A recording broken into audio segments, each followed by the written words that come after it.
যে কোনো বিজনেসে সর্বনাশের ভাবনা যখন মাথার মধ্যে আসে তখন রাতের ঘুম হারাম হয়ে যায়।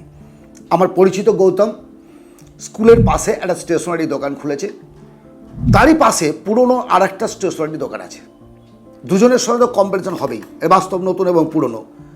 এত প্রোডাক্ট, স্টেশনারি প্রোডাক্ট বলতে কি স্কুল কলেজের বই খাতা, পেন পেন্সিল, সেফটি পেন ইত্যাদি ইত্যাদি, এই সমস্ত প্রোডাক্টগুলোই তো, ইরেজার, রুল, পেন, সমস্ত প্রোডাক্টগুলো রাখার সত্ত্বেও কিছুতেই বিজনেসটাকে গ্রোথ করতে পারছে না। সকালবেলা এসে দোকান খুলছে, কাস্টমার আসছে, কি 2 টাকার একটা পেন, একটা রুল, একটা ইরেজার কিনলো, বেরিয়ে গেল। এইভাবে তো আর সংসার চলবে না। ক টাকা ইনকাম করবে? সারাদিনে 2 টাকা করে যদি প্রোডাক্ট বিক্রি করে, 5 টাকা করে প্রোডাক্ট বিক্রি করে, 100টা কাস্টমার আসে, তাহলে 500 টাকা লাভ কত? চলবে কি করে? ঘর ভাড়া কীভাবে দেবে? যদি নিজের ঘরেও হয় তাহলে কীভাবে চালাবে? ইলেকট্রিক বিল, সংসার খরচ, সারাদিন বসে থাকা, লেবার চার্জ, কোথায়? ডিপ্রেশনের মধ্যে ব্যবসা করতে পারছে না। হঠাৎ মোটামুটি মাস 6-এর মধ্যে তার দোকানের কাস্টমার দেখে আমি একেবারে অবাক। এত কাস্টমার কোথা থেকে আসলো? এত কাস্টমার, অদ্ভুত ব্যাপার। একটা সময় চুপচাপ বসে বসে ভ্যারান্ডা ভাজছে, আর আজকে তার দোকানে লাইন দিয়ে মাল কিনতে হচ্ছে। ব্যাপারটা কি? আমি তার সঙ্গে বসলাম, গল্প করলাম। আমি আপনাদের বলেছি, বাস্তব উদাহরণ, বাস্তব জিনিস ছাড়া আপনাদের সঙ্গে আমি শেয়ার করি না। যারা স্টেশনারি ব্যবসা করছেন, ব্যবসায় উন্নতি করতে পারছেন না, তাদের জন্যই আজকের এই গল্প। তাত্ত্বিক গল্প নয়, নো পয়েন্ট।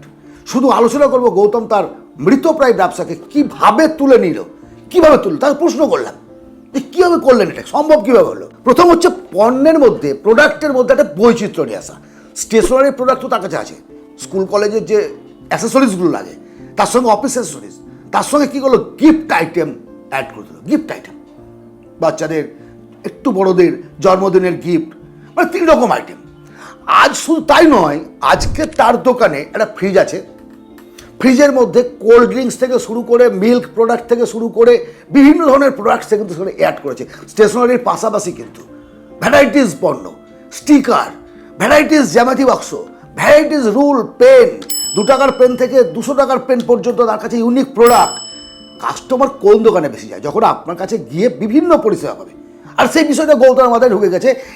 ওই ঘরেরই এক কোনায় অনলাইনে একটা কম্পিউটার বসিয়ে দিয়েছে, একটা ছেলে বসিয়ে দিয়েছে, সে বসে বসে অনলাইনে ফর্ম ফিল আপ করছে, জেরক্স করছে, ল্যামিনেশন করছে, বইপত্র বাঁধাইয়ের কাজ করছে। আর একটা বিষয় হলো, দাদা, বিজনেস একটু বুদ্ধিমত্তার সঙ্গে করতে হয়। যখন স্কুল শুরু হয় নতুন করে, বা যখন পরীক্ষার আগে একটা করে আমি কম্বো প্যাক অফার দিই, মানে ধরুন রুল বক্স, পেন্সিল বাক্স, রুল, পেন, ইরেজার, একটা খাতা, এই নিয়ে 50 টাকার একটা প্রোডাক্ট, সেটাকে আমি 40 টাকায় বিক্রি করি, 10 টাকা আমি অফার দিই। কাস্টমার দেখে আমি 10 টাকা লাভ করলাম। এবং কম্বো প্যাক অফার যখন একটা স্টুডেন্ট নিয়ে গেল, আর একটা স্টুডেন্টকে পাঠিয়ে দিল, আর টাকা পাঠালো, মোটা অঙ্কের ভ্যালু সেল আমি কিন্তু করতে পারি। কারণ প্রত্যেকটা মানুষ তো চাই যে একটুখানি অফার, একটুখানি। আর একটা হচ্ছে গোমরা মুখ গৌতম হাসি মুখে কী করে হলো। আর হাসি মুখটাই হচ্ছে কিন্তু বিজনেসের মূল জিনিস। আর এই চেঞ্জটা কিন্তু সে বিভিন্ন বই পড়ে হোক, ইউটিউব দেখে হোক, যেগুলো হোক, সে কিন্তু নিয়ে এসছে। এখন কোনো কাস্টমার আসলে বিরক্ত না, বলো দাদা কেমন আছো, বা বলো বেটা কেমন আছো, বলো ভাই কেমন আছো, ভাইপো কেমন আছো, মানে যে যেমন বয়সে তাকে সেইভাবে সম্বোধন করে কথা বলা, পড়াশোনা কেমন চলছে, এইভাবে একটা রিলেশনশিপ বিটুইন কাস্টমার অ্যান্ড মালিক, দুজনের মধ্যে একটা রিলেশনশিপ তৈরি করছে। যখন একটা কাস্টমার আসছে, আপনি যখন হেসে তাকে জিজ্ঞেস করবেন কেমন আছো, পরিবার কেমন আছে, আপনার সঙ্গে একটা বন্ডিং তৈরি হবে। না শুধু প্রোডাক্ট বিক্রি করা, মানুষটার ব্যবহারটাও ভালো। হ্যাঁ, এবারে কথা আছে, 50 জন কাস্টমার দাঁড়িয়ে আছে, আপনি একটা কাস্টমারের সঙ্গে গল্প জুড়ে দিলেন, তাহলে কী হবে? উল্টো কাজ হয়ে যাবে। উল্টো কাজ, কম খাওয়া ভালো, বেশি খাওয়া ভালো না। আবার এত কম খেলে হবে না যে ম্যাল নিউট্রিশনে ভুগবেন। সেই বিষয়টাও কিন্তু আপনাকে ভাবতে হবে, যেটা গৌতম ভেবেছে। ঠিক সময়ে ঠিকভাবে কীভাবে তাকে কাজগুলো করে যেতে হবে। আরও একটা বিষয় গৌতম আমাকে বললো, যে কোনো বিজনেসের ক্ষেত্রে, সেটা আপনি কাপড়ের ব্যবসা করুন, স্টেশনারি ব্যবসা করুন, সব কিছুর মধ্যেই একটা শো অফ থাকতে হবে। ডেকোরেশনটার একটা কিন্তু গুড ফ্যাক্টর, যে দেখতে হয় ওই বিকতে হয়। কাস্টমার রাস্তা দিয়ে যাচ্ছে, যেন আপনার কিছু প্রোডাক্ট তার চোখে পড়ে, এমন কিছু প্রোডাক্টকে সামনে রাখতে হবে, যেটা গৌতম করেছে। ভালো ভালো টিফিন বক্স, ভালো ভালো গিফট আইটেম, ভালো ভালো জিনিসগুলো যেগুলো চোখে ধরবে, স্টিকার, সামনের শোকেসে কাঁচের একটা শোকেস তৈরি করে, যেটা সে পড়েছিল না, কিন্তু আগে করেছে, এতদিনই করেছে। এবার কাস্টমার যাচ্ছে, দেখতে পাচ্ছে, অটোমেটিক তার মধ্যে কিউরিসিটি আসছে, ভেতরে তাহলে আরও ভালো প্রোডাক্ট আছে।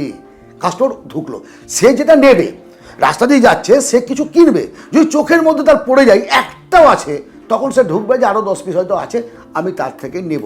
তাহলে ডেকোরেশনটাকেও আপনাকে কিন্তু চেঞ্জ করতে হবে যদি সাকসেস চান স্টেশনারি বিজনেসের ক্ষেত্রে। অত্যন্ত মূল্যবান আরও একটা কথা গৌতম আমাকে বলল, যে আমরা আজকাল ফোন ব্যবহার করি, প্রত্যেকের হাতে স্মার্টফোন আছে, একটা নেট মারি, আমরা দেখছি যদি আপনি যে কোনো বিজনেসের ক্ষেত্রে ডিজিটালে আপনার উপস্থিতি যোগান দিতে পারেন, তাহলে কিন্তু আপনার বিজনেস দ্রুত গ্রোথ হবে। কীরকম? এলাকায় সমস্ত বন্ধুবান্ধব পরিচিতদের নিয়ে তিনি একটা হোয়াটসঅ্যাপ গ্রুপ খুলেছে, তাদের সকলে মিলে আছে। এই হোয়াটসঅ্যাপ গ্রুপে কার বাড়িতে কুকুর কবে কান্না করেছে, কার বাড়িতে বিড়াল কি খেলো, কোথায় ইঁদুর মারা পড়ে আছে, এগুলো পোস্ট হচ্ছে। আর গৌতমবাবু কী করছে, তার দোকানের প্রোডাক্ট পোস্ট করছে, এই প্রোডাক্ট নতুন আসলো, এই প্রোডাক্টে এই অফার, এই প্রোডাক্টে। এতে কি হচ্ছে, একটা লোকের সঙ্গে তার দোকানের পরিচয় হলো, যে লোকটাকে, যে মানুষটাকে সে চেনে না, সে অনলাইনে তাকে অর্ডার দিল। তাহলে অফলাইনের পাশাপাশি অনলাইনেও অর্ডার পেতে শুরু করলো। এবং সবথেকে বড় কথা, কখন অফার চলছে, কখন কোন মাল নতুন আসছে, সবগুলো সে কিন্তু তার হোয়াটসঅ্যাপ গ্রুপের মধ্যে পারলো।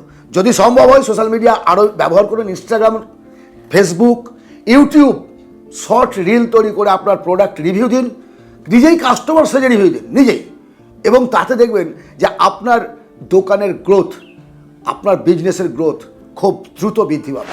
কাস্টমারের সঙ্গে রিলেশনশিপ তৈরি করা এবং প্রোডাক্ট বেশি সেল করার অন্যতম বিষয় যেটা গৌতম মেনটেন করে, এই যে অনলাইনে যে অর্ডারগুলো আসলো, কাছাকাছি যদি কোনো কাস্টমারের বাড়ি হয়, ফ্রি অফ কস্ট তাকে সে ডেলিভারি দেয়। তাতে 100 টাকার মাল হোক, একটা নির্দিষ্ট সময় হয়তো দোকান বন্ধ করে বাড়ি যাওয়ার সময় সেগুলো দিয়ে দেয়।